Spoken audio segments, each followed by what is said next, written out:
ለምሳሌ ጻድቁ አብዶ ጀዋር ቤት ሄዶ ይማጸን ነበር። ጀዋር በእስልምናው የሚኮራ ሙስሊም ሰው ነው። የወንጌላውያንን ሽኩቻ የሚገባው አይመስለኝም። እኛ በሚገባን ልክ ጀዋር ጋር ሄዶ ይማጸን ነበር። የወንጌላውያን አማኞች አብያተ ክርስቲያናት ህብረት ዋና ፕሬዝዳንት የሆኑት ፓስተር ጻድቁ አብዶ አንጋፋው ፖለቲከኛው ጀዋር መሐመድ ጋር ሄደው ከጠቅላይ ሚኒስትሩ ጋር አስታርቀን ስሉ መማጸናቸው ታውቋል። ፓስተር ጻድቁ አብዶ ፖለቲከኛው ጀዋር ጋር ሄደው ከጠቅላይ ሚኒስትሩ ጋር አስታርቀን ስሉ የተማጸኑበት ጉዳይ ለምን ይሆን? መረጃውን በዝርዝር ትሰሙታላችሁ። አንዳንዱ ሰው የሚረብሸው አይደንቲቲ ክራይሲስ ስላለበት ራሱን የማያውቅ ሰው ነው የሚረብሸው። ብዙ ጊዜ አንተ እምነትህን ጠንቅቀህ መጣቅ ከሆነ ራስህን መጣቅ ከሆነ ካንተ የተለየ እምነት አንድ ሰው ቢሰብክ ምን ያበሳጫል? መንግስት ለመጣል ፈልገው ነው ብለው እየተንቦቆቦቁ ነው። አላማችን መንግስት መገልበጥ አይደለም። እኛ መንግስት ገልብጠን አሳይተን ሰልችቶናል። ከዚህ በኋላ ኢትዮጵያ ውስጥ ይሄ የነሱ ነው ይሄ የናንተ ነው ተብሎ የተደረገ ምልክት ይጣሳል። ሃይማኖተኞች የሰሩትን ግንብ ይሰብራል። እያባበልን የምንሰብክበት ዘመን አልፏል። እያባበልን የምንሰብክበት ዘመን አልፏል። ዘይት በሌለበት የኢየሱስ ስም ይፈውሳል። የማንም ነቢይ እንትፍ ምራቅ በሌለበት ቡራኬ በሌለበት የኢየሱስ ክርስቶስ ስም በጓዳሽ ይፈውስ ይችላል። የፈውስ መሳሪያ እሱ ከሌለ ፈውስ እንደሌለ በማስተማር ህዝቡ እንዲህ አይነት ቦታ ኮንፈረንስ አለ ሲባል ሳንቲሙን ቋጥሮ ይሄዳል። ዘይት ግዢ መጽሐፍ ቅዱስ በቤቱ የለው። መጽሐፍ ቅዱስ ተደርድሮ በራፍ ላይ ቢያይ እሱን አይገዛም። ቢልቃት ዘይት ይገዛል። ጀዋር በእስልምናው የሚኮራ ሙስሊም ሰው ነው። ፓስተር ጻድቁ አብይ አህመድ በጠበጠን ብሎ ጀዋር ቤት ሄዶ ይማጸን ነበር። ይህ መረጃ እንዴት ወጣ? በዚህ ዙሪያ ጋዜጠኛ ቤተልሔም ታፈሰ ያጋለጠችው መረጃ ምን ይሆን? ፓስተር ጻድቁ ጀዋር ቤት ሄዶ ይማጸን ነበር። ጀዋር በእስልምናው የሚኮራ ሙስሊም ሰው ነው። ጀዋር የወንጌላውያን ሽኩቻ የሚገባውም አይመስለኝም። ፓስተር ጻድቁ ጀዋር ቤት ሄዶ ይማጸን ነበር። አብይ በጠበጠን ብሎ ነው። በዶክተር አብይ ያለቃቀሰ ያኮረፈ ሰው ሁሉ እጅ መንሻ ይዞ ለፍርድ ጀዋር ጋ ነው የሚኬደው። አንድ የወንጌላውያን አማኝ የምንደራደርበት እኮ ነገር አለ።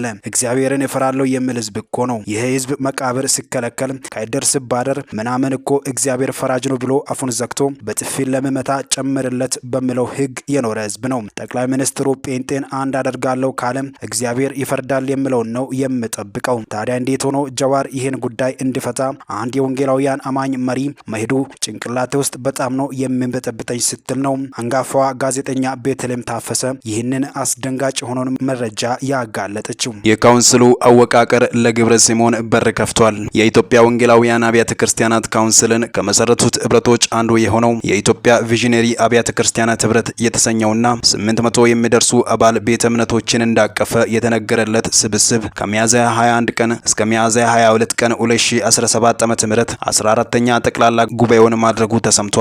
ጉባኤውን ጸጋን በገንዘብ ለማግኘት የሚሹትንና በገንዘብ የሚሸጡትን አካላት በሲሞናዊነት ፈርጆ ድርጊቱን የሚቃወም መግለጫ ስለማውጣቱም ተዘግቧል።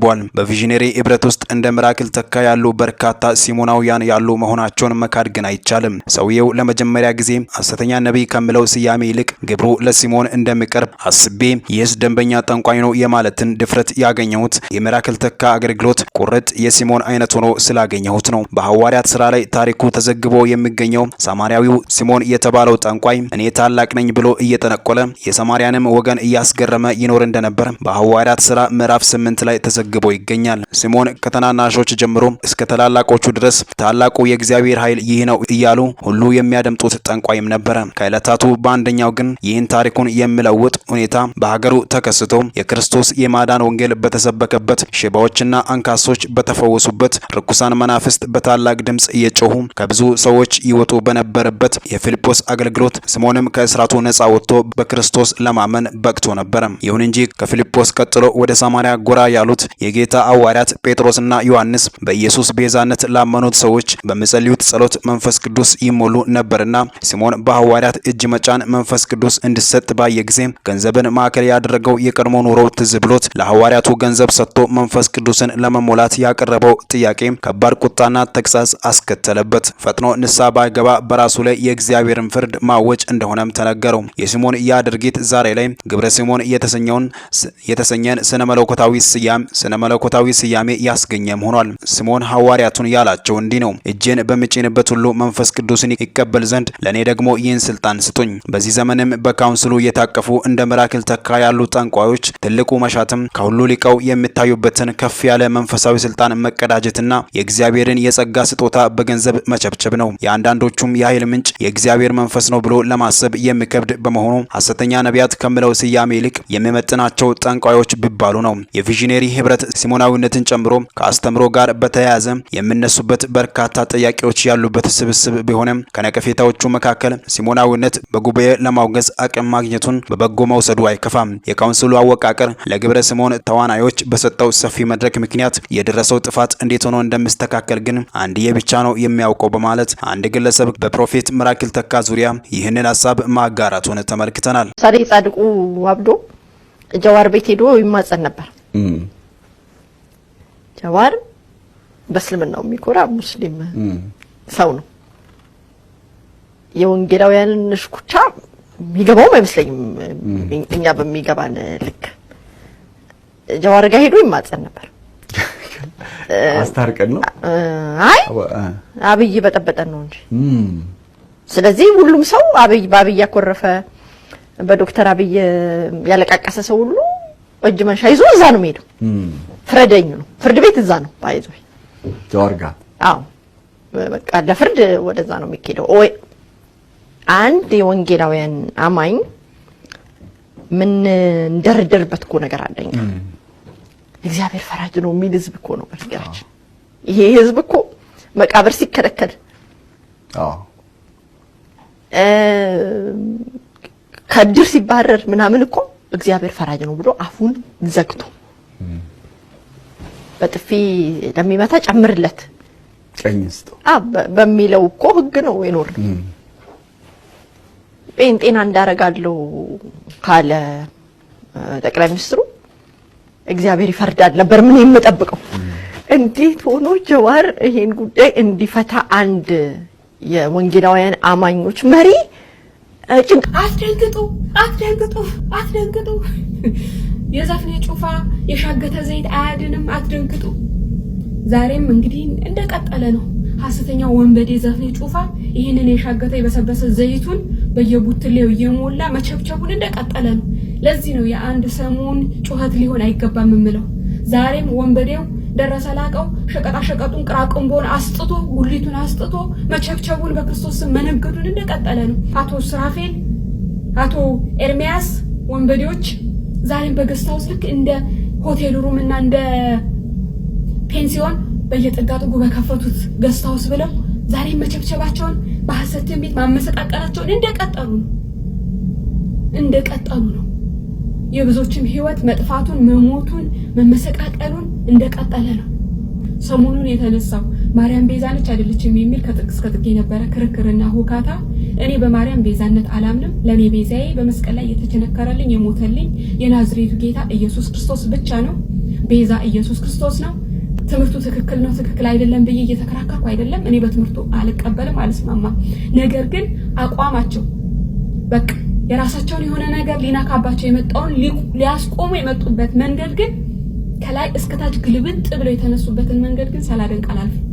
በእኛ ውስጥ ያላችሁ የሃይማኖት መሪዎች፣ የቤተ እምነቱ መሪዎች፣ ከላይ ያላችሁ አገልጋዮች፣ ካውንስሉ ዝም ስለተባለ ነው ነገሩ እንደዚህ ጭብልቅልቅልቅ ያለው። ከላይ ከአባቶች ዝም፣ ከዘማሪዎች ዝም፣ ከዛ አገልጋዮች ዝም፣ ምዕመኑ ዝም። ነገሩ ስር እየሰደደ መጣ።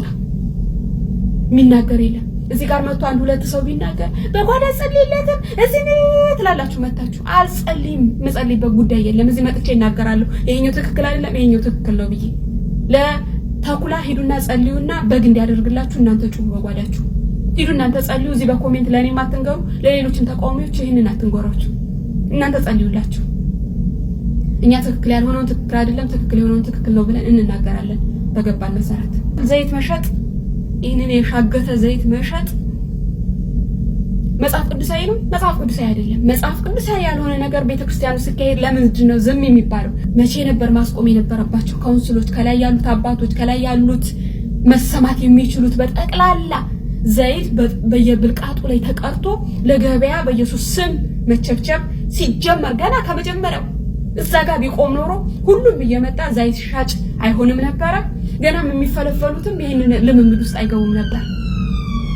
ነገሩ ባጭሩ ይቀር ነበር። ዝም በተባለ ቁጥር ነገሩ በውስጡን እየተጨመላለቀ የብዙ ሰው ህይወት ነው የሚጠፋው። የብዙ ሰው ህይወት ነው እየተመሰቃቀለ ያለው። ብዙዎች ናቸው እያለቁ ያሉት። ዛሬም ወንበዴው ዘፍኔ ጩፋ ይህንን የሻገተ ዘይት መሸጡንና መለወጡን መቸብቸቡን እንደቀጠለ ነው። ዛሬም ወንበዴው ደረሰ ላቀው ይህንን ሸቀጣሸቀጡን ዘርግቶ ቀራቅንቦውን በክርስቶስ ስም መሸጥና መለወጡን እንደቀጠለ ነው። ወንበዴዎቹ ሱራፌልና ኤርሚያስ እንደ ሆቴል ሩም እንደ ፔንሲዮን በየጥጋ ጥጉ ዛሬም ገሰውስ ብሎ ከፍቶ በክርስቶስ ስም መቸብቸባቸው መሸጥ መለወጣቸውን እንደቀጠሉ ነው። ዛሬም ወንብድናው እንደቀጠለ ነው። ዛሬም ብዙዎች እየጠፉ ነው። ብዙዎች እየሞቱ ነው። ብዙዎች ዛሬም መሰነካከላቸው እንደቀጠለ ነው። እናንተ ጭንቀት ሲበዛባችሁ ስትታመሙ መሄጃው ሲጠፋ የምትድኑ ይመስላችኋል? እነሱ ጋር መፍትሄ የለም። መፍትሄ ያለው ከላይ ከሰማይ ከናዝሬቱ ጌታ ከኢየሱስ ክርስቶስ ዘንድ ብቻ ነው። ወደኔ ጩህ እኔ እመልስልሃለሁ። ወደኔ ጩህ እኔ እመልስልሃለሁ ነው እንጂ ያለው አማላጅ ፍለጋ ወይም ደግሞ ዘይት ፍለጋ ሂድና ግዛ ዘይትና ተቀባ ወይ ጠጣ አላለም። ዘይት እየጠጡ ብዙዎች እያለቁ ነው። የዘፍኔ ጩፋን ዘይት እየጠጡ ብዙዎች ናቸው የሞቱት። ብዙ ወንብድና በዛ አዳራሽ ውስጥ እየተካሄደ ነው። እሱም ያውቀዋል፣ እኛም እናውቀዋለን። ብዙ ወንጀል እየተካሄደ ነው። ተመለሱ። እናንተ ሳታውቁ እየሄዳችሁ ያላችሁ የሚደረገው ነገር እውነት መስሏችሁ ሰው ነው ሰይመው በየቦታው የተከፈላቸው ሰዎች ናቸው መሃል ላይ ያስቀምጠው የሚጮሁት የሚንፈራገጡት ከዛ ምስክርነት ብለው የሚወጡት ትክክለኛ የታመሙ ሰዎች እየሄዱ እየሞቱ ነው። ስለዚህ እናንተ አዲስ ክርስቲያኖች የማታውቁ ከተለያየ ክፍለ ሀገር እየሄዳችሁ አትለቁ። ህብረት ከሆነ የምትፈልጉት አማኑኤል ጋር ሂዱ፣ ህብረት አድርጉ። ሙሉ ወንጌል ሂዱ፣ መሰረተ ክርስቶስ ሂዱ፣ ቃለ ሕይወት ሂዱ። እንደነዚህ አይነት ቤተክርስቲያኖች ሄዳችሁ እዛ ህብረት አድርጉ። የሚቆጣችሁ ስታጠፉ የሚያርሟችሁ ቤተክርስቲያን ስትጠፉ ወዴት ናችሁ ያላችሁት ብለው የሚደውሉላችሁ የሚፈልጓችሁ ቤተክርስቲያን ሂዱ። እዚህ እኮ አባል የማያደርጓችሁም እዚህ ውስጥ እነሱ የሚያውቋቸውን የቅርብ ሰው ብቻ ነው አባል የሚሆነው። ሌላኛው ሄዶ ደርሶ የሚመለስ ነው። ኪሱን ያራግፉታል፣ ያጥቡታል። ከዛ በኋላ የተወደቀ ተከሰከሰ፣ ሞተ፣ ጨለማ ውስጥ ገባ። ስለሱ ማን ግድ ይሰጠዋል? ዘቅዝቀው ኪሱን ካራገፉት በኋላ ስለናንተ ማን ግድ ይሰጠዋል? አባል ያደርጓችሁ አይፈልጓችሁ። የሚፈልጉት የናንተን ያንን ጥላችሁት የምትሄዱትን ገንዘብ ብቻ ነው። ስለዚህ የምትጠየቁበት ቦታ ስትጠፉ የጠፋ የት ነው ያለው ብሎ የሚጠይቋችሁ ቤተክርስቲያን ሄዱ። ከዛ ውጭ ስትታመሙ ጭንቀቱ ስትሆኑ ችግሩ ስትሆኑ እነዚህ ቤተክርስቲያኖች ሽማግሌዎች አሉ። ሽማግሌዎቹ ይጸልዩላችሁ። በዘይትም ያለ ዘይትም ኢየሱስ ክርስቶስ ዛሬም ዘላለም አዳኝ ነው፣ ያድናል። ነገር ግን መጽሐፍ ቅዱስ በዘይት ይጸልዩላችሁ ይላል። ዘይት ቀብቶ ይጸልዩላችሁ። ዘይት ባይኖርም ኢየሱስ ክርስቶስ ያድናል። ስሙ ነው የሚያድነው። ዘይት አትግዙ፣ ዛሬም አትግዙ። አሁንም እየገዛችሁ ነው። አሁንም ይሄንን ቅራቆምቦ እየገዛችሁ ነው። ዛሬም አትማሩ። ብዙዎች የተማሩት ወይ እናቱን ሲያጣ ወይ ወንድሙን ሲያጣ ወይ የሆነ ቤተሰብ አባሉ ሲሞትበት ወይ የሱ ህይወት በሐሰት ትንቢት ሲመሰቃቀል ወይ የሆነ ነገሩ ሲጨነግፍበት ሲጠብቅ የተባለው ነገር አልሳካ ሲል በሌላ መንገድ ሲሄድበት ነገሮች የተነገረው ሳይሆን ያልተነገረው ሲሆን የዛኔ ነው ትምህርት ወስዶ ሐሰተኛ ማለት የሚጀምረው። ገስታውስ ተብሎ የሐሰት ትንቢት እየመጣላቸው በነ ወንበዴው ኤርሚያስ በነ ሱራፌል ስንቶቹ ህይወታቸው የተመሰቃቀለ የሐሰት ትንቢት እግዚአብሔር ያልተናገረውን እንደፈለገ የሚያወራ ሰው። ስንት አይነት ከጥልቁ ጋር ግንኙነት ያላቸው ሰዎች ናቸው። እዚህ ጋር ብዙ ማይነገር ብዙ ጉድ አለ የተሸከመ ነው ምናቀው። እባካችሁን ተመለሱ፣ ወደ እግዚአብሔር ተመለሱ። ፊታችሁን ወደ እግዚአብሔር ቃል መልሱ። ጭንቀት ውስጥ ልትሆኑ ትችላላችሁ፣ መከራ ውስጥ ልትሆኑ ትችላላችሁ። መጸለይ ካቃታችሁ እስከ ጥግ ድረስ ምናልባት በህመም ሊሆን ይችላል፣ በሆነ በተለያየ ምክንያት መጸለይ ካቃታችሁ የቤተክርስቲያን ሽማግሌዎች ይጸልዩላችሁ። ከዛ ውጪ እነዚህ ወንበዴዎች ጋር እየሄዳችሁ ህይወታችሁን አታመሰቃቅሉ። ዛሬም ተመለሱ። እነሱን ግን እግዚአብሔር ይመጣባቸዋል። ዛሬ ፍቃዳቸው ተቀማ አልተቀማ፣ ዛሬ እዚህ ጋር ማስጠንቀቂያ ተሰጣቸው አልተሰጣቸው፣ የሚያመጣው ለውጥ የለም፣ ችግር የለም። አይደለም ገስታውሱን ልሳን የሚዘጋ እግዚአብሔር ይመጣል። ዝም ሲል ስለማያይ አይደለም፣ ስለማይሰማ አይደለም። ዝም ሲል የንስሐ ገደብ እየሰጠ ነው፣ የንስሐ ጊዜ እየሰጠ ነው። ምህረቱ በስቶ ነው። ቁጣው ሲመጣ ግን በሞት ጭምር የሚያነሳበት ጊዜ ይመጣል። በሞት ጭምር ይለቅማችኋል። አልመለስም ካላችሁ እግዚአብሔር በሞት ጭምር ይለቅማችኋል። አቁሙ። ዘፍኔ በክርስቶስ ኢየሱስ ስም የምትሸበችበውን የምትሸጠውን ዘይት አቁሙ። ሱራፌል፣ ኤርሚያስ ገስታውስ ብላችሁ እንደ ሆቴል ሩም የሰዎችን ኪስ እያጠባችሁ እየበዘበዛችሁ ባላችሁበት ነገር አቁሙ። እግዚአብሔር አልመለስ ካላችሁ በሞት ሳይቀር ይቀጣችኋል፣ ይለቅማችኋል። ብዙዎችን እያሳታችሁ ነው። የብዙዎችን ህይወት እያጠፋችሁ ነው። የብዙዎችን ህይወት እያመሰቃቀላችሁ ነው። አቁሙ። አሁን ለምሳሌ ስለ ሃይማኖት ፕራክቲስ በማድረግበት ጊዜ she was very supportive ሞክር ያለች very supportive ፈጣሪ መሰከረ go ahead ከወደድከው ለምን ብዬ ጠየኳት። ይሄ አንተ ላይፍ ነው ለምን ብዬ ነው ማስ የኔ አይደለም ለምን እሷን ነይና ግቢ ብላት ሌላ ታሪክ ነው። አሁን ባላንስ ታንዳካል አንድ አምሳል ነው። አንተ በመታደርገው ነገር ውስጥ እሷም የለችም ማለት ነው። ኖ አሁን ፊሊንግ ላይ ነው። አሁን ፌዝ ላይ እኔ ላይ ምንም የሚያመጣው ነገር የሷ ነገር እኔን አያጸድቀኝም። የሚያጸድቀኝ ነው ስራ የኔም እንደዛው ነው። ስለዚህ ይሄን ነገር አንደርስታንድ ታደርጋለህ። ስለዚህ መደረግ ያለበት ምንድነው? እየው ከወደድኩት ጎህ እና ማስረዳት እችላለሁ።